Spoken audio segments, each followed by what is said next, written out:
like, I understand that there is the trust, but what creates it? Just spending 9 months with someone about something important, that is bonding in and of itself, but there must be something that's happening that's helping create that feeling of safety and security and trust. Yeah. What are they doing to create that?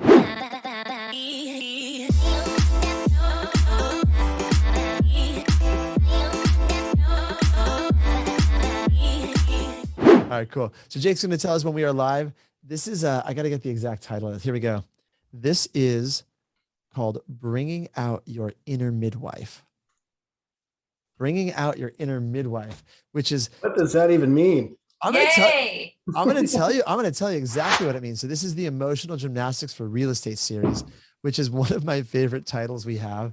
And I don't know if people like it as much as you and I do, Jim, but I love it. So I'm here with Jim Godwin, who runs an amazing team in Kansas City. Say hello, Jim. Hi, how are you? Good, man. It's good to see you. Good to see you. We have a guest host with us today. I'm Jesse Zagorski. I'm a broker associate in San Diego. I've run teams, coached people, done all sorts of answered phones, clean toilets, whatever, you name it. And we have a guest host with us today that I'm so excited is here. Mel Parsons, how are you doing?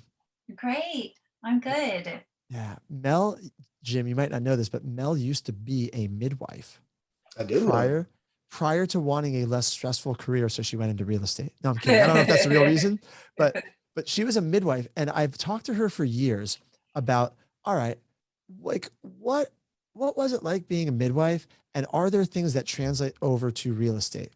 And the answer is absolutely, without a doubt, there has to be. And so this is finally the opportunity, Mel. We've never done this webinar, and it fits into the Emotional Gymnastics series where we talk about the EQ side of real estate. I think it fits in really nicely. Do you agree? Absolutely. Yes. So that's where we're going, Jim. Let's just start. So Jim, you just jump in, you can ask questions. We'll kind of have a loose discussion here. I know we'll have a few people on live, but there's, just so you know, Mel, there's way more people that watch on Facebook and later, and just, this will be kind of a time evergreen sort of thing. So don't mention that it's September 10th at 12:03 p.m. No, I'm kidding. All right. No, this is probably one of the most timeless subjects there is. So yeah. So let's start with the first question. Is there any relationship between being a midwife and being a real estate agent? Yeah. Okay. Tell me about it. Perfect question. Let me start with number one. Let's just be clear, because some people might not know, even though in the developed world outside of the United States, most everybody uses a midwife to have a baby. But in the US, we're a little bit different and slower in some things. We'll get there. We'll start to believe the evidence that having a baby with a midwife is the safest thing that you could do. So midwives are not, they're not labor coaches. They're not doulas. It's not someone who just is there for you with your birth. Midwives provide prenatal care from the moment you're pregnant until after, until the few months after the baby's out. So midwives are, evidence has proven, the best support for low risk pregnant and birthing women. So I love it. That is what I did before real estate. I love it. And how did you transition from being a midwife to real estate? Like, did you just wake up one day and you're like, you know what I should do? I might sell houses instead. Yeah, I mean, there's full webinars about that transition right there that we can link to later. But I will say that I had a little meeting with myself. What am I going to do? I'm not going to be a midwife anymore. I am dirt poor in a really expensive city. And I have some skills that I think translate to something. And I honed in on how I love transitions. That's my thing. Being with people through something that has like an element of risk, stress, and it's going to be something significant they remember forever. That's the kind of stuff I like to be there for. So, I had never bought or sold real estate myself. I'd been a renter until actually real estate helped me buy a place at 39 years old. So I didn't know anything about real estate. But I figured that if we could use my skills that made me so great at being a midwife, I figured it was worth a go. And it's been worth a wonderful go. So I love it. All right. So So Jim, and anytime you want to jump in, Jim, by the way, just feel free to jump in. I'm so fascinated. So what were those skills that you said that translated over? Like Sure. if you're an Okay. agent, if you're an agent watching this, what is something that they should learn, and we can kind of dive into that? Like, I learned this being a midwife, and man, it's really helpful as an agent. Yeah, absolutely. Because this is the whole, the hand holding, the anticipating the stages of the sale. I don't know if anybody's ever read Sell It Like Sirhan. He talks about stages of the sale, and that resonated so much with me, just like stages of labor, the emotional stages people go through, and just the way that if we can deal with an objection before it occurs. So that was the same thing, right? Like, if I know we're now going on hour 12 here of this poor woman not being able to eat, she just keeps throwing up, I need to anticipate what we're going to do and be ahead of it and really manage it. But in the end, they feel like they did it. That's when you know, right? Like, aren't those our favorite times, our favorite sales, when they're jumping up and down in their family and we can just kind of shrink away after giving the keys? That's what brings us the most joy. That's the same thing as a midwife. So I love it. I mean, Jim, do you find that resonates for you too? Because it's interesting. We all get into this for different reasons. Is that, do you? Because I told, when she said that, I don't think about that moment very often, Mel. But you're right. That is a cool moment. Do you find that for you too, Jim?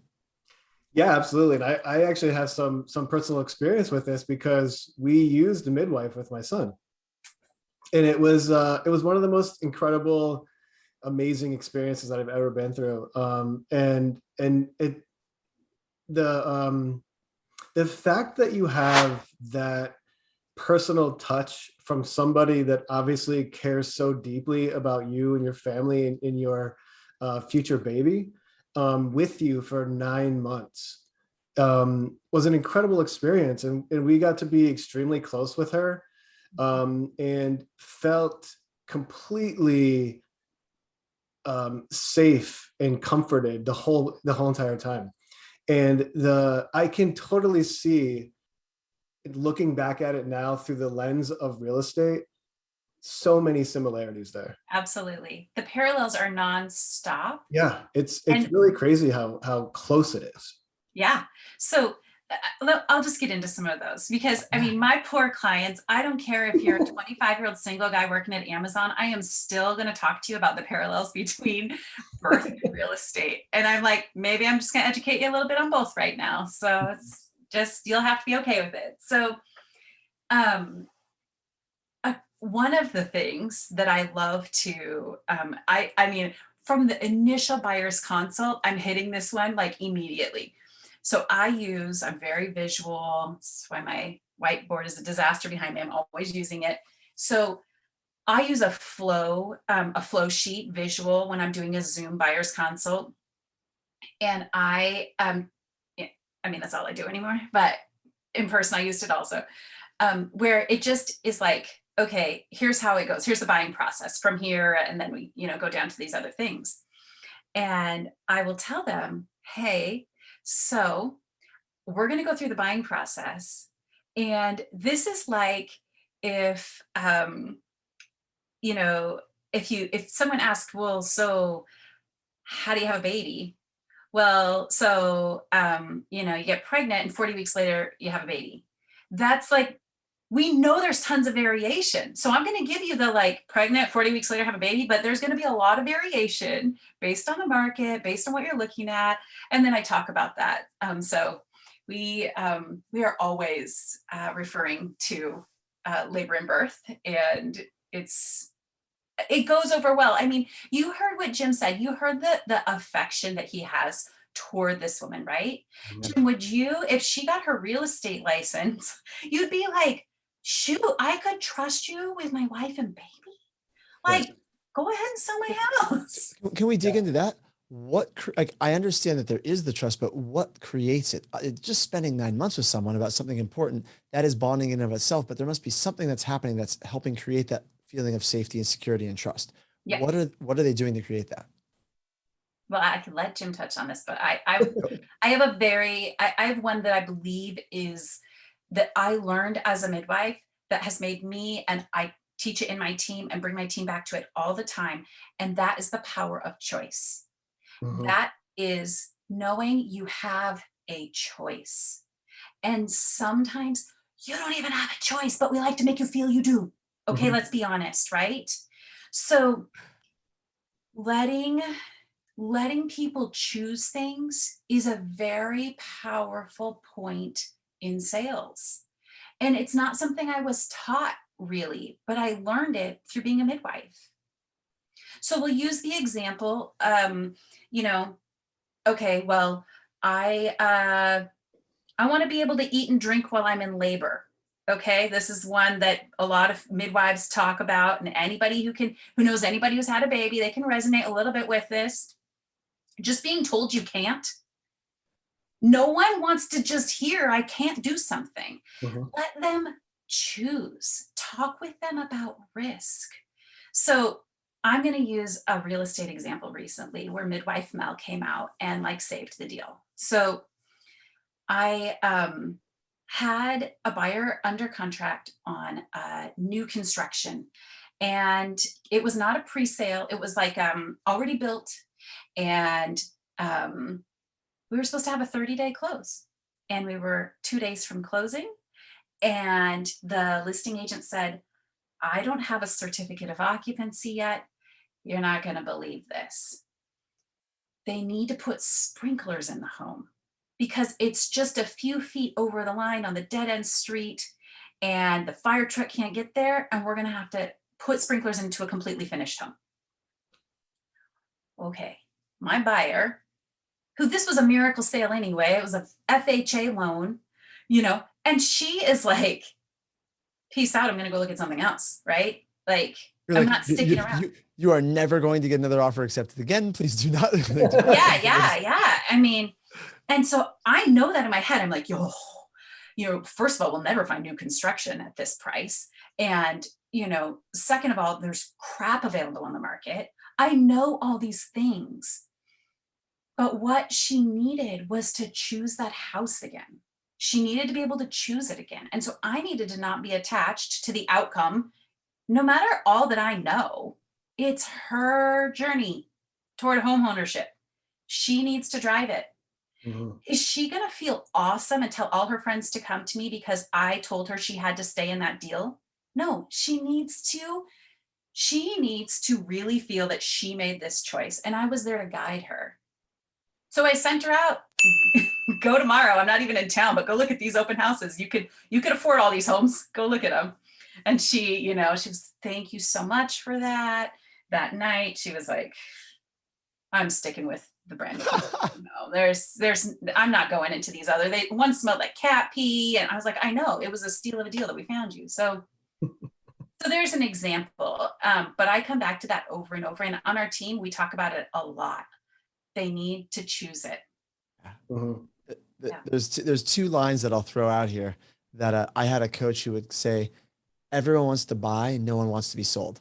Mhm. Right? Everyone wants to buy, no one wants to be sold. And the way I call it, what you're describing, because if we could spend a few minutes here, because Jim, you do this, and Mel, I'd love to know more examples of how you do this.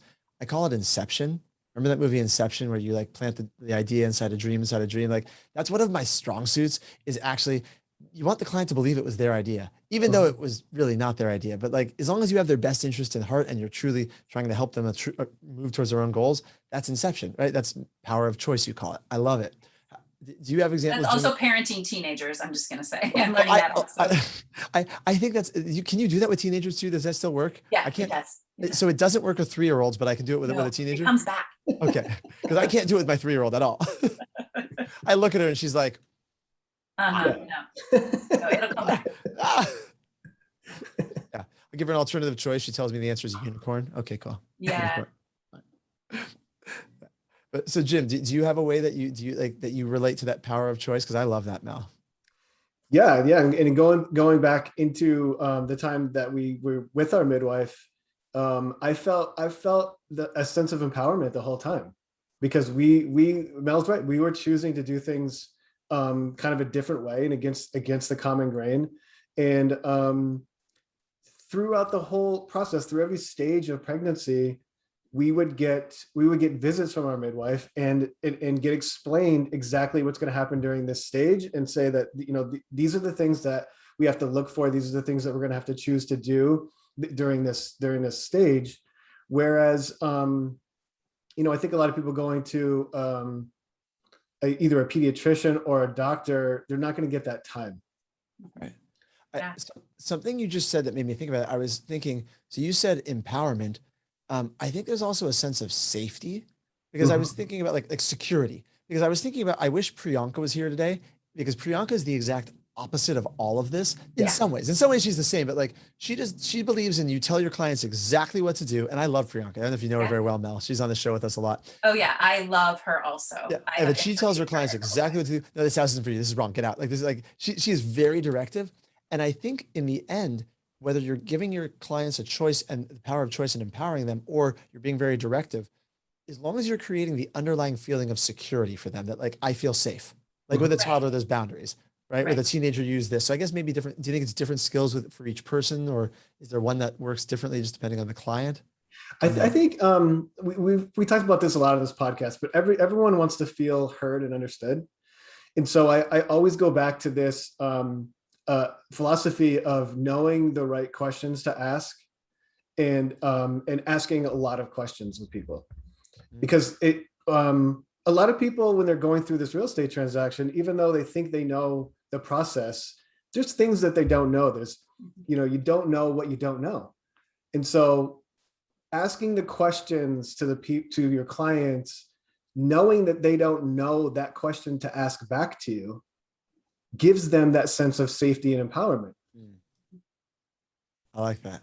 Yeah. Do you have any favorite questions, Mel, that you ask? Because you probably ask great questions, I have a feeling. I try to ask questions constantly. I mean, I really probably do that a little bit annoyingly. Like I will say, so, okay, here's a great real-time example. We are supposed to have photos being taken of a downtown condo today, and staging went in yesterday. And this is a divorce sale. And, wife learned last night that husband decided to not change out the appliances. We are putting white appliances in downtown Seattle on the market. Like, come on, just put some stainless steel in there. Like it would have been easy, but now it's the day before and everything's back ordered, it's like, so I'm just question asking the whole way through this, right? So what do you guys want to do? We have this staging in here for a month. It probably won't be on market that long. You want to see how long it'll take to get some appliances in here? Maybe you can get some in the next few days. You want to go to market with white appliances? And like just putting it back, and it also keeps you out of marital issues. But I do that one a lot. So I see that you want to go to market at $950. I'm seeing places in the neighborhood sell about $850. Can you help me understand where you're getting that other $100,000? It's all questions for me. That's how I do it. Yeah. I love it. Was that something you did as a midwife also? A lot of questions. And I will tell you, I had strong opinions as a midwife, and I have strong opinions now. This is real funny, Jim, because maybe your wife had one of these. I hate water birth. I think it's disgusting. It grosses me out. I'm like, we live on land. Who would go squat in a creek to have a baby? Like, But there are some women that love to give birth in water. And I would present to them the choice and the information, that the research that shows that it's actually totally fine. It just grosses Mel Parsons out. So, and then they get to choose, Can I ask you a question though? Yes. So, because you just surprised me, because you come across so even keel so often, but when you express those strong opinions, you get very animated. When you're presenting information, do you remain totally neutral? Is that a challenge for you? Like, or do you give them the bias? Sure. it's just the same in real estate, right? There's, I would have, there's some places I would never invest in, or I would never choose to live there, right? But this could be just the right thing for them. Mhm. So, I will present it neutrally. I really will. So here, here is what we know. We know that we've got this HOA that does this. Some people, that's one of my favorites, and I know you all use it. Some people might feel this way. Others might feel this way. And that's how I've always done it as a midwife also. Some people evaluate the risk like this, and others evaluate the risk like this. You need to know this information to make your decision. I love it. I actually do not use those, but I will use those. I like it.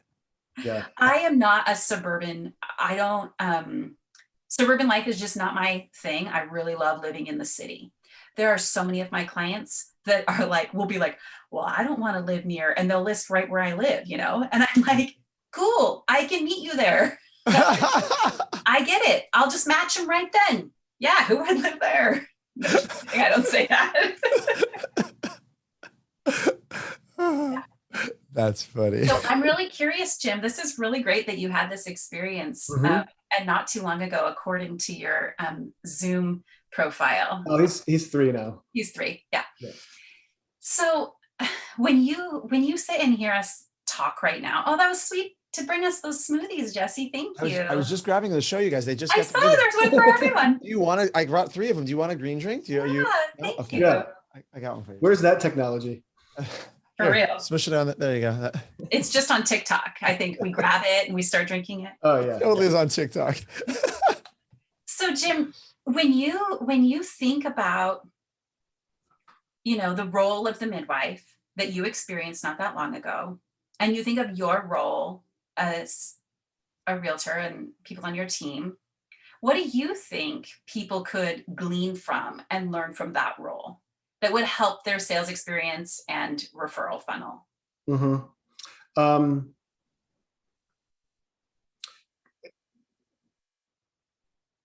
I think that generating deep, meaningful relationships is the key to everything. Yeah. And the relationship building that you've gained, the knowledge that you've learned from being a midwife and being that passionate about something, I think it can be a real power play for agents implementing that. The relationship building, I think, is probably the number one thing. And I know that we're all into relationships because that is our business that we do. It's getting into the nitty gritty and being unapologetically deeply connected to your people. Yeah. Can generate generational clients. And that's, I think, something that gets missed a lot of times in our business. We kind of move on to the next thing. And I'm guilty of this myself. I do it all the time. And it's something that I struggle with and that I work on constantly is to keep engaged, keep building relationships, and keep digging deep into their life and create that bond with everyone you come in contact with. Yeah. What I think is interesting, Jim, is my mom always used to tell me, when you go to a new school or a new grade, right? You start a new class. If you put your best foot forward on the first day of school, like you sit in the front, you sit up, you sit, like, do the things that kids go, look at that, they're trying so hard. No, you're just being engaged. If you set the expectation from the very beginning that you're an engaged student, after the first week or so, you can do whatever you want. And that's how it doesn't, and the teacher doesn't know because they already think you're that type of person. It's the same thing with building a relationship. If you begin a relationship where you're engaged, you care, you do all these things. For example, I had a client text me about 3 days ago. I have not spoken to this client in probably a year, literally, at all. Okay, past client. I sold them a house probably 2-3 years ago. I don't even know how long it's been, 3 years ago. But I was 10 years in COVID years. It's like right. Yeah, it could have been 10 years. I have no idea. 5 years ago. But at the time, I was much more heavily working with clients. These days, I work with just a few clients. I do more trainings and stuff like this. But I was really into my clients then. And I was like, I did a great job of building a relationship with them. Like immediately I could tell you the steps of exactly what I did, but I remember what I did because it was that like impactful, and we just bonded and we connected. We had a great relationship. And then since then bought the house, we barely talked, barely texted. He sent me a text 3 days ago and he said, hey, we're thinking of selling this investment property in such and such a place. Would love to talk to you about it. I'm like, cool. I'm doing a bunch of Zooms today. I'm not open during any windows of time. I can have my partner, my mom, give you a buzz. Who he knows my mom. She's actually been the property manager on his property. He said, my mom can give you a call. And she goes, he's like, no, I want to catch up with you. Just whenever you're busy. I'm like, okay. Next day, hey, really sorry, I'm still busy again. He's like, that's cool. Call me tomorrow. Like 3 days later, I finally talked to him last night. And he was happy to talk to me. He like waited for me to like talk to him about this house, and we're going to list it and sell this property because of a relationship I built years ago and then hadn't even done much since then. Does that make sense? Like, it's just, you build it, you strengthen it. And then sometimes we get nervous as agents. Like, I haven't talked to him for forever. So you built a good relationship. Yeah. Wow. I go through that myself, like people that, that you haven't kept in contact with. In my mind, I'm saying, oh my God, it's been so long. What do I say? How do I rekindle that relationship? And then as soon as you get on the phone with these people, none of that even exists. Yeah. It doesn't exist. It's just we think that we are the center of the universe. People are going out. They're not. They're like, everyone's dealing with their own things and living their own lives. They're not caring whether or not we've called them in 6 months. So get over that and just pick up the phone and call them. Yeah. Text them. Anything. Text them. Send a card. A handwritten card. So sometimes I tell people, like around closing, I'll say, hey, so as a midwife, I used to love when people would send me pictures of their kids as they grew up. At the holidays, they'd include me on a Christmas card.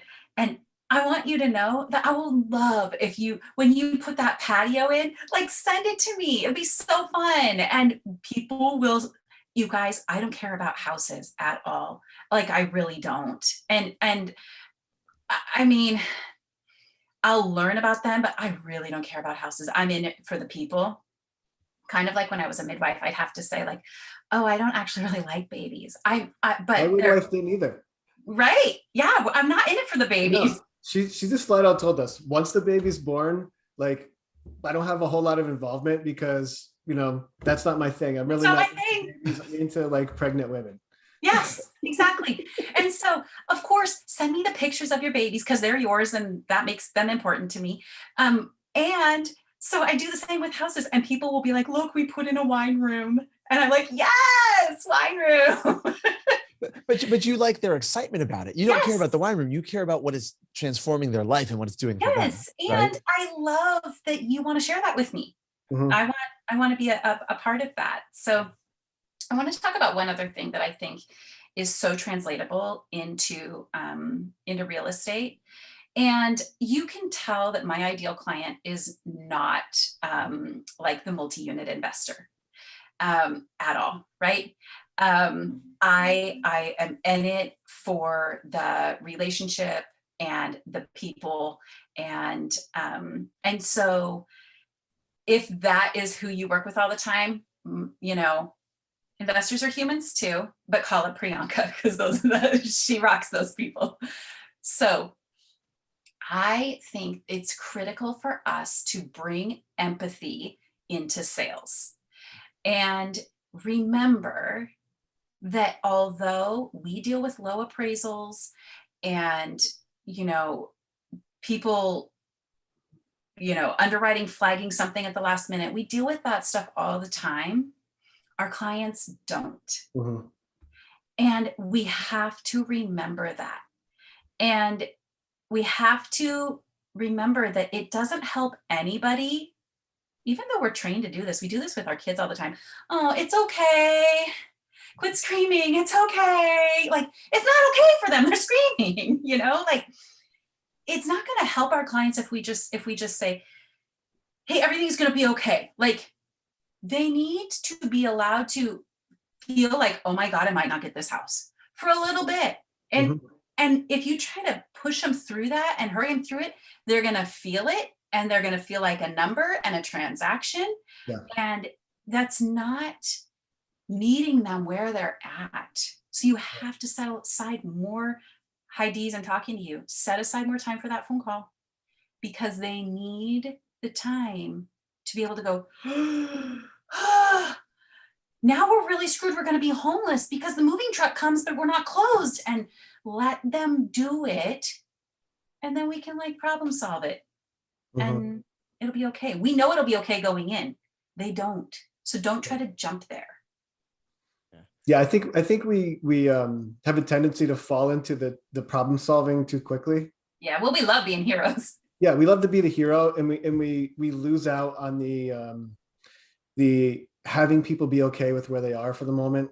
Yeah. You know, and just letting them be and validating their feelings.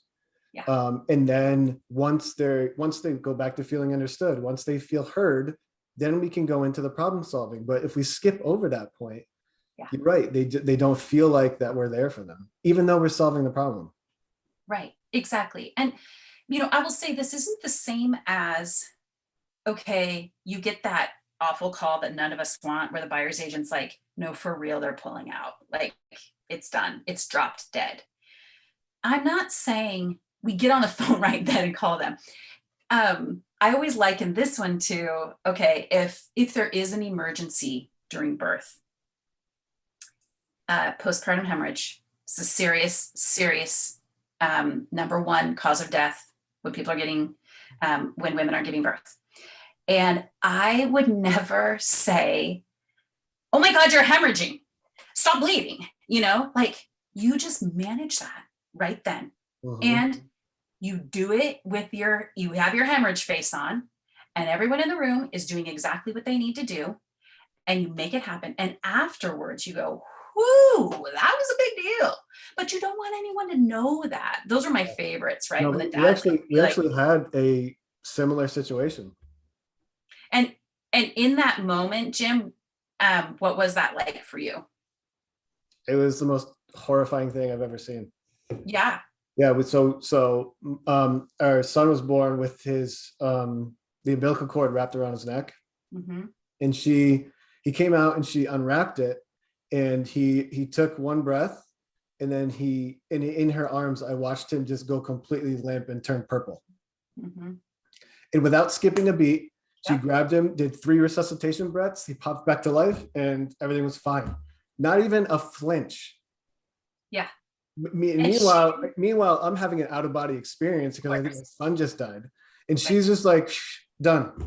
Yeah. And then she's like, and I asked her afterwards what her experience was like, and she's like, it's common. It's not a big deal. It happens all the time. It was totally fine. Right. And I'm like, that's the scariest moment of your entire life. Like, I almost passed out. You know what I mean? Yes. Like, it was terrifying. It's absolutely terrifying. Absolutely. And if she would have been terrified, it right? would have made that. Can you imagine if she was like, shit, we did with your son? Like, and that's what we real estate. We forget we're the ones that actually control this room right now. And if we make it a big deal, it'll be a big deal. Right. We have that much power. Yeah. And so, you know, anybody who's been in the business long enough is like, I better find another buyer before I call my seller, right? Like, you're going to do everything you can, and then you're going to come up with the plan, and you're going to go, actually, it's Thursday. It's not a bad day to come back on market. I'm going to tell them we have an open house on Sunday. And you know, you lay it out, and then you deliver it in a way that they get to go, oh, that sucks, but I guess this is what we do, because she doesn't seem too freaked out. She's pretty sure we're going to find another buyer right now. So I guess we'll do it. We'll roll with it. But I do like what you said about bringing empathy, because if they are stressed, you allow them to be stressed. You're presenting a solution, but you don't, like, you can allow them to process through their emotions. I was gonna bring you back to that to clarify for a minute. We got, I don't know, maybe another 10 minutes or so. How do you guys define the difference between sympathy and empathy? Oh, that's a good one. You want to do it, Jim? Yes. Empathy is empowering the person that you're talking to. Sympathy to me is feeling bad for them, and that doesn't actually validate their feeling. It then you both fall into the same hole of oh my God, woe is me, instead of empowering the situation, which is actually empathetic. I feel like sympathy is almost just a pathway to apathy. It's like, oh, sorry. Mhm. Well, Yeah. because you're detached, you're almost minimizing their emotions in a Yeah. way, right? And especially so, sorry, Jesse, I didn't mean no, to go cut for it. especially because we're in a position of power. If you're leading somebody through something and you're sympathizing with them, you're losing your leadership ability. You're now on the same level as them, and they're the ones looking up to you. Yeah. Right.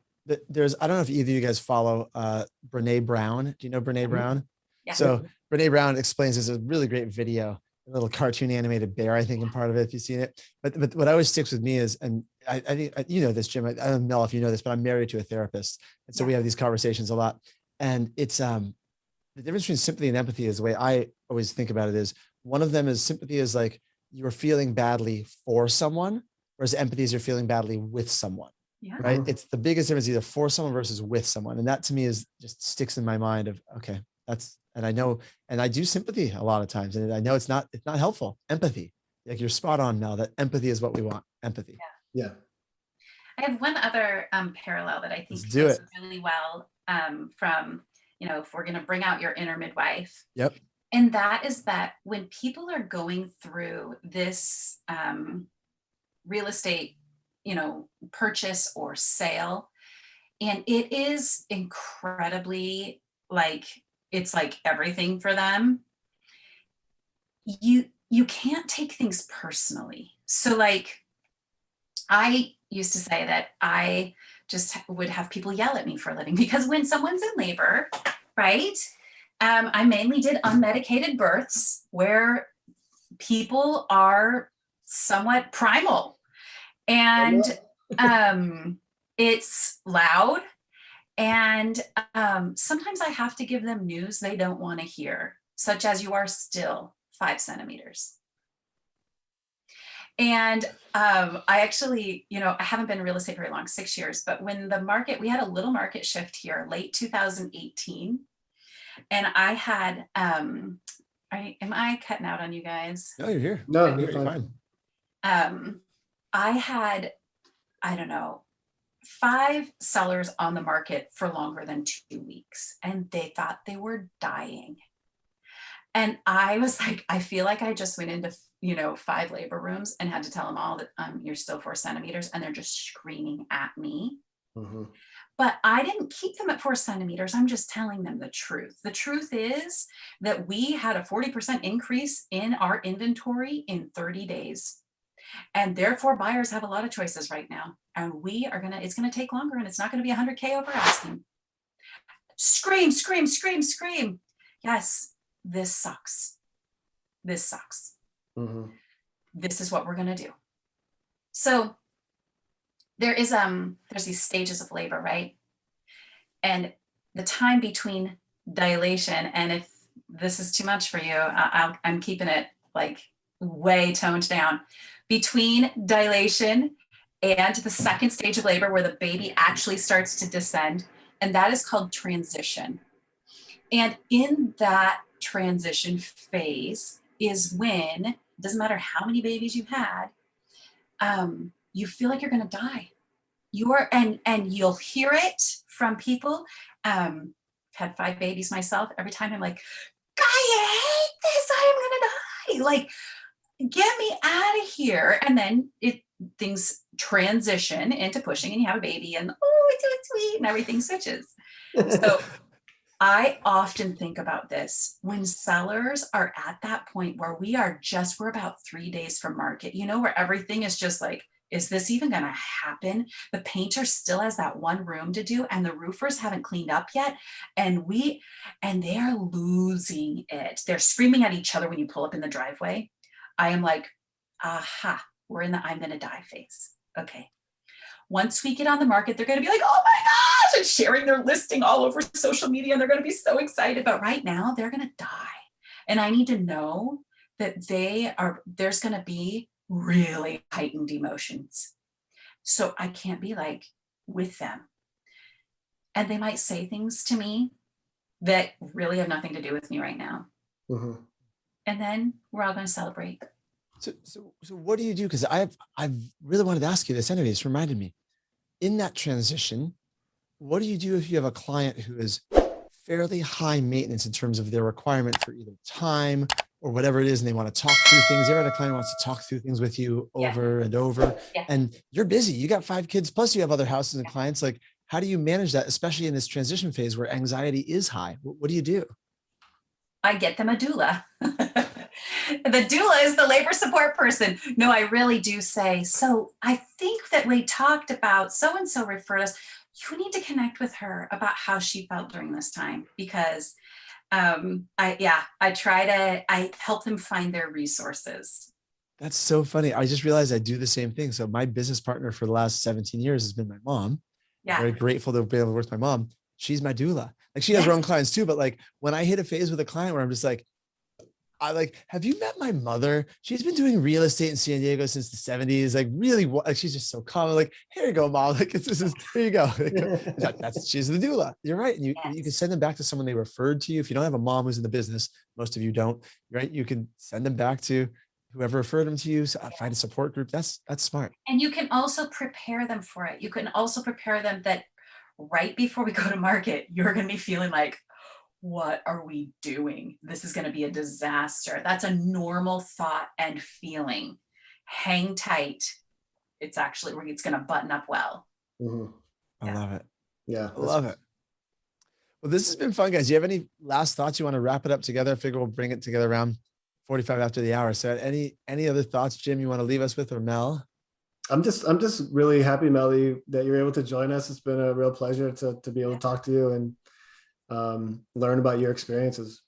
I love that you had firsthand experience with a midwife. That is awesome. And I would do it again in a heartbeat. Great. I'll tell your wife. No, I'll tell her you're ready. I love this, guys.